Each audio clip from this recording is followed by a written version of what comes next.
Mirror, mirror on the wall. Along with hubble, bubble, toil and trouble, they're probably some of the most famous words associated with magic in popular culture. And mirrors play a huge part in many superstitions, and they're also really useful when you're casting spells or scrying. Let's find out a little bit more about their magic, mythology and folklore in this week's episode. Hello there and welcome to Fabulous Folklore, the podcast for all things folklore, occult and just a bit weird. I'm your host, Icy Sedgwick, blogger, fantasy author and your guide into these rather mysterious realms. I've got some rare things to show you, so come on in, take a look around, but be careful not to touch anything. These things sometimes bite. Well, hello there and welcome back to Fabulous Folklore with me, your host, Icy Sedgwick. We are into July now, and we are going to be having a look this month at, it was originally going to be the folklore of everyday objects, and it's kind of morphed into the folklore of intangible things. So this week we're going to be having a look at mirrors and how they appear in magic, mythology and folklore. And then next week we're going to then have a look at what reflections mean. So it's kind of like a two-parter in this particular episode. Incidentally, when I say the folklore of everyday objects, I am actually in the process of planning an oracle deck, and if you've ever seen oracle decks online you'll know what I mean. If you haven't, they're a little bit like tarot decks, but instead of people being able to pick them up and know the meanings across like every deck, like the Four of Swords is always the Four of Swords, in an oracle deck they depend much more on the individual author's intention and so on, and I am actually planning a folklore related one around everyday objects. So if you're interested in hearing more about that, please do sign up for my email list. The link is below, and it's where it says about if you want to sign up to get my guide to protecting your home with folklore. If you sign up for that, hit that link and it says icysedgwick.com/fab-folklore. I'll be able to let you know about the oracle deck as it proceeds, as it were. But anyway, on with this week's episode. So I say we are looking at mirrors. They are quite interesting in many ways, and I do genuinely think that one of the reasons why people see them as being so creepy is because they're linked to ideas around the double, and this is something that we're going to explore a little bit more closely with the reflection next week.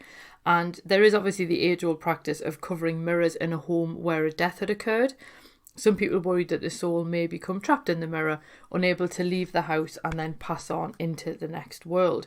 Now, I must admit, I had always thought that was quite a long-standing superstition and like an old belief. But according to Jacqueline Simpson and Steve Roud, the first known reference to this is actually in 1786 in Orkney, and most of the recorded instances in England actually happen in the northern counties. So it's actually not necessarily as old as I thought it was, although that may be due to the fact that not everybody would have had mirrors, so perhaps it dates to a period when mirrors were more easily accessible, because they would be quite expensive if you think about it. And obviously there are references to people covering mirrors in the rooms of sick people, which is obviously a way to try and make sure that the soul doesn't get lured out of the body and then trapped in the mirror. So obviously they've got a fairly creepy reputation to start with, just with this idea that they can capture souls either when you're still alive but ill, or if you've actually died. Now, they do appear, as you might imagine, because most things on this podcast do, they do appear in mythology. And Vulcan, the Roman blacksmith god of fire, made a magic mirror that would show the past, the present and the future. He did, however, also make one for his wife Venus, who was goddess of love, and rather than using it to help her in her goddessly duties, she actually used it to hide what she was doing so that she could carry on her affair with Mars, the god of war, behind Vulcan's back. So that one, perhaps not necessarily that useful. And obviously Perseus is probably the first one that would spring to mind when you think about mirrors in mythology. Now, clearly he didn't have an actual mirror.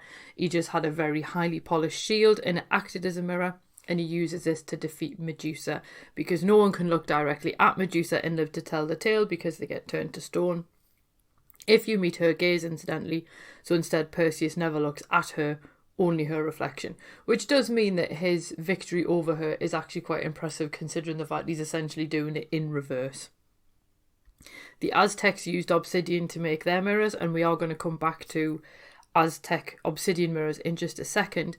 And in their mythology they had Tezcatlipoca, who was Lord of the Smoking Mirror, and he actually wore a black mirror on his chest, and this was how his followers could talk to him, because he was actually a god of communication. So in his case, mirrors very, very useful. And even Merlin actually had a magic mirror, although his actually only saw into the future, which could be useful, I guess. And we're going to get into mirror superstitions now. So hanging a mirror opposite a door is supposed to help keep evil entities out of your home or office. And conversely, people do also then hang mirrors sort of inside their front door to help reflect good luck and good fortune back into the home so it doesn't leave and go out the front door.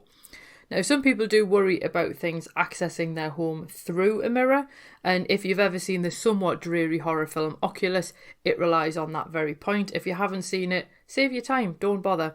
But if it is you, and you are worried that a mirror can act as some kind of portal, you can draw protective symbols on the back of your mirrors, and that stops evil forces using them for their nefarious purposes. I did mention Jacqueline Simpson and Steve Rout earlier, and the belief about covering mirrors with a cloth, I think it generally is, or sometimes just simply hanging them so they're facing the wall when a person's died. There was also a belief that you should cover your mirrors during a thunderstorm. Now this one actually only dates to 1900, but it would be quite interesting to know the root cause, unless there was somehow some kind of belief that the metal in the back of the mirror, if that would somehow have attracted lightning, and that's why you cover them during a thunderstorm. Now, we can't talk about mirrors and superstitions and not talk about the most obvious one, that breaking a mirror would kick off 7 years of bad luck. And interestingly, according to Simpson and Rout again, the earliest known reference to that actually being unlucky comes from 1777. And the 7 years part is not mentioned until the mid-19th century. So previously to that, if you did break a mirror, it would just mean a death in the family or bad luck of some description. There's also the belief that it's unlucky to let a baby see itself in the mirror, which we will have a look at a little bit more next week with reflections. And there's also the idea that if women spend too long, particularly young women, spend too long looking at themselves in the mirror, they will see the devil if they do. Now, I should point out, obviously, with the idea of 7 years if you break a mirror, the most prosaic explanation I've come across is simply due to the high cost of mirrors. So again, this might explain why a lot of the mirror superstitions only begin to appear at the end of the 18th century. But the bad luck basically pops up because of how long it would take to save up to buy a new one. We are going to move on, because I did obviously call this episode Spells and Scrying, and so far we've just done superstitions. But we're going to have a look at scrying now. We have covered a form of scrying already with all the fortune telling and divination episodes that we had earlier in the year, and scrying with mirrors is another way of doing quite a lot of these things. And one of the basic ideas around this is that you would see things in the surface, so you would see images. So rather than laying out cards or looking at whatever was in the bottom of a teacup and then deciphering the symbols that way, you actually see things in the surface of a mirror that answer whatever it is that you're trying to find out about. And you can also use them to communicate with higher beings.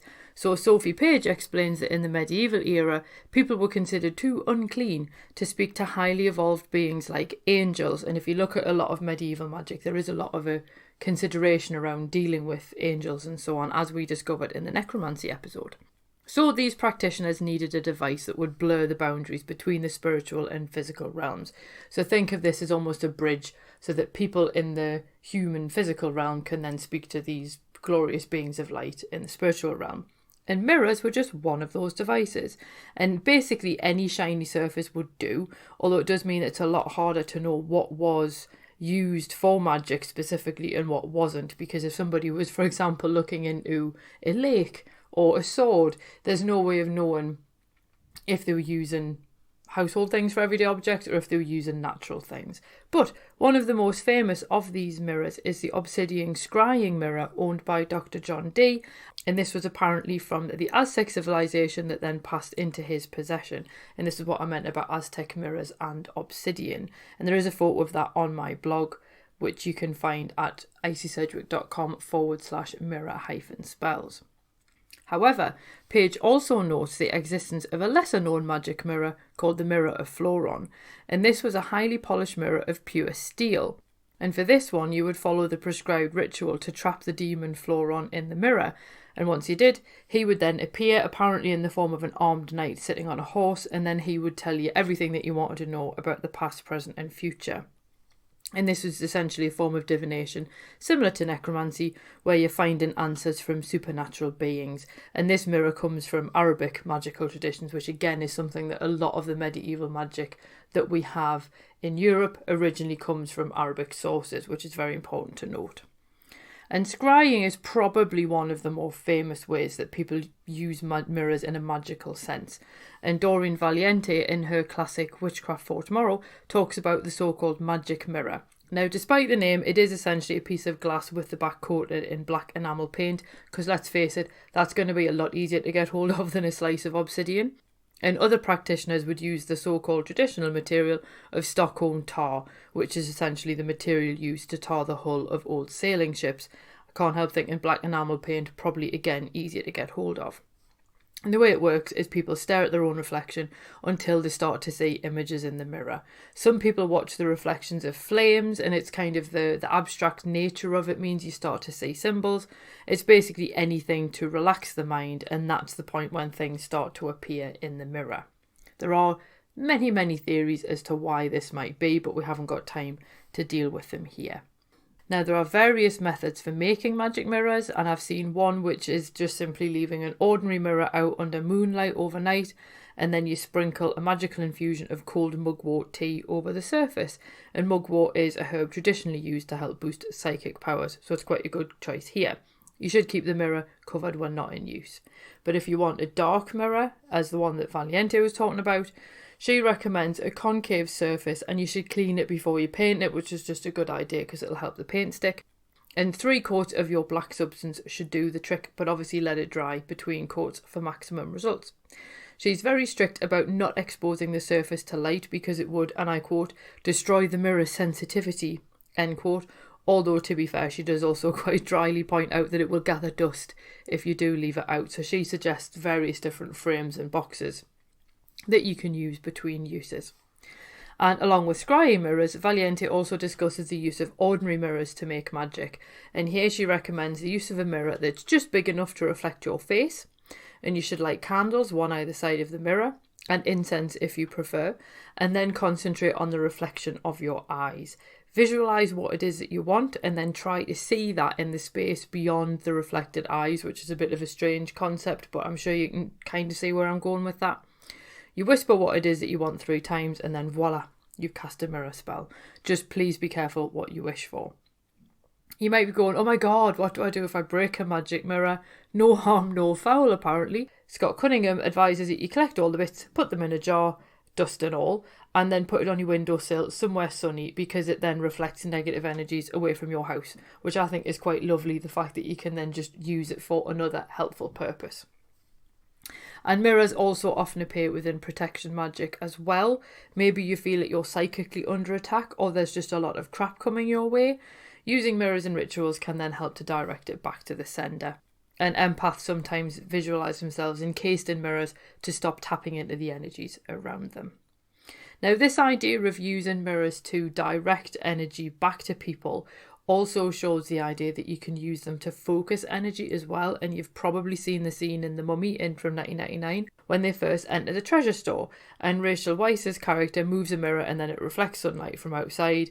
The sunlight bounces all around the chamber and lights it all up in a way that only Hollywood can provide. Some people think that mirrors work a similar way within spells, so if you wanted to harness the power of the sun or moon, reflecting the energy would be a good way to do it. I would obviously point out, be careful if you're directing sunlight anywhere. Just, come on, common sense, people. And as we're talking about it, I'm guessing that the mirrors in magic is probably what you came here for. So let's get into a few other spells that you can do. And if you are going to use mirrors for magical purposes, don't use ordinary mirrors around the house. Pick a special mirror and only uncover it during magical work, and do not use regular cleaning products on it. Plain water or a soft cloth will do the job. So what spells can you cast with mirrors? I'm going to add a caveat. If you do decide to do any of these, please be mindful of other people. Don't cause harm just for the sake of it, and think about being sensible. So if you decide that you want a new job, maybe don't decide that you want to have Jeff Bezos's job, because that's just a bit unrealistic. If you decide that you need money, think about where it might come from. So, you may not want to inherit it from the death of your favourite aunt. And also think about the fact that, again, need, not greed. So if you sit there going, I want $1 million, or what do you want $1 million for? So think about all these things before you start, please. Anyway, I've got a simple multi-purpose mirror spell for you. And this one is adapted from Earth Power by Scott Cunningham. And generally what you need to do is decide what it is that you need in your life. Again, be realistic, please. And choose a pair of candles in colours sympathetic to your goal. So you might use green for money, pink for love, blue for healing. There are set correspondences that people always talk about, and you will get things like blue for healing and so on. Next, you need to find a lipstick and then draw something that represents your need on the mirror. So just stick to common symbols. So you might use a pound sign or a dollar sign or something like that, whatever the symbol for the money is in your country. Or you might use a heart for love and so on. You get the idea. And then you need to try and draw it over where your face is in the reflection. And then let your eyes unfocus slightly so that your reflection and the symbols start to merge. Close your eyes and then imagine what it will be like once this need has been met. Or you might picture yourself putting down a deposit on a new house. Or you might picture yourself having a really jolly time in the park with your new partner. Or you might picture yourself without the cast on your leg or something like that. You know what I mean? Pick something that's related to what it is that you need is, and then what it would look like when it's been met. And then once you can see it in your mind's eye really clearly, cover the mirror and then go and do something else. And then in the morning you can wipe the symbol away and just basically be patient. We're going to have a look at a speedy glamour spell. Now this one probably would have been way more useful before we all started doing everything on Zoom. And I have found variations of this spell in different places and it's pretty basic. But why not give it a go anyway? Because the most harm this one will do is it'll make you feel a bit better. And I quite like the idea that you're working something purely to make yourself feel better. And I think that's fine. So if you're having a rotten hair day, you just want to look a bit better, get yourself in front of a mirror, and any mirror will do for this one. And this would explain a lot of the way I've seen people behaving in the gym, if I'm completely honest. So instead of focusing on how you look right now, visualise how you want to be seen. So see that instead of your reflection. And then once you feel completely confident, away you go. And you've just cast a really, really simple glamour spell. If you're interested in the idea of glamouring and things like that, and also fairy glamours as well, please let me know and I will do an episode on that in the future. And I just want you to remember with all the things that we've talked about, so we've looked at mythological mirrors that help people to either conceal what they're doing or defeat monsters and talk to their followers. We've got people using mirrors for scrying, so they can talk to angels, so they can talk to demons even, so they can find out answers to things, or they can see whatever it is that they need to know in a mirror surface. And then we've got people casting spells with mirrors as well, either to get something that they want in their life or just generally to feel better. So mirrors basically work because they reflect things. And that might sound like a really obvious point, and you're probably sitting there going, duh, I know. So mirrors reflect things, whether they're things that are, things that were, or things that will be. So look at Perseus able to defeat Medusa by not even having to look at her, because he can look at her in his mirror instead. So it's not the real Medusa he's looking at, it's just simply her reflection. Or they also act as doors. So look at the followers of Tezcatlipoca able to speak to him through his obsidian mirror. Or look at John Dee speaking to angels through his. So what you need to do is decide if your mirror is a reflector or a portal, and then choose wisely. I hope you've enjoyed this week's episode. Like I say, next week we're going to have a look at what reflections mean in folklore. So that's going to be more of a folklore related episode, whereas this one's being focused a little bit more on magical practices, so I hope you don't mind. Let me know which type of episode you prefer. And like I said last week, Fabulous Folklore is eligible for the Listener's Choice Awards in the British Podcast Awards. So if you go to britishpodcastawards.com/vote, simply search for Fabulous Folklore and then you can stick a vote in, and that will be marvellous. You might be wondering why you'd bother. It's just basically a good way of raising awareness about the podcast, which means that I can bring it to more people and we can share this kind of stuff more easily. So I hope you've enjoyed this episode, and I hope you're looking forward to next week's on reflections, and then after that we're going to have a look at numbers in folklore, and then we're going to round off July with shadows. So we are very much looking at quite intangible things that you can't really get your hands on properly. So with no further ado, I hope you have a marvellous week ahead, and I will see you soon. Cheerio. Thank you for listening to this week's episode. I hope that you enjoyed it. If you did, feel free to subscribe using whichever podcast app it is that you prefer. If you do use iTunes, if you could leave me a review, that would be fab. Basically, it just means iTunes are more likely to recommend this to other people. And if you're interested in more folklore, please feel free to swing by my blog, which is www.icsedgwick.com, and that's Sedgwick spelled Sedgwick. And you can find all of the links, images, and other bits and pieces that hopefully you enjoy. So have an absolutely fab week ahead, and I'll see you soon. Cheerio.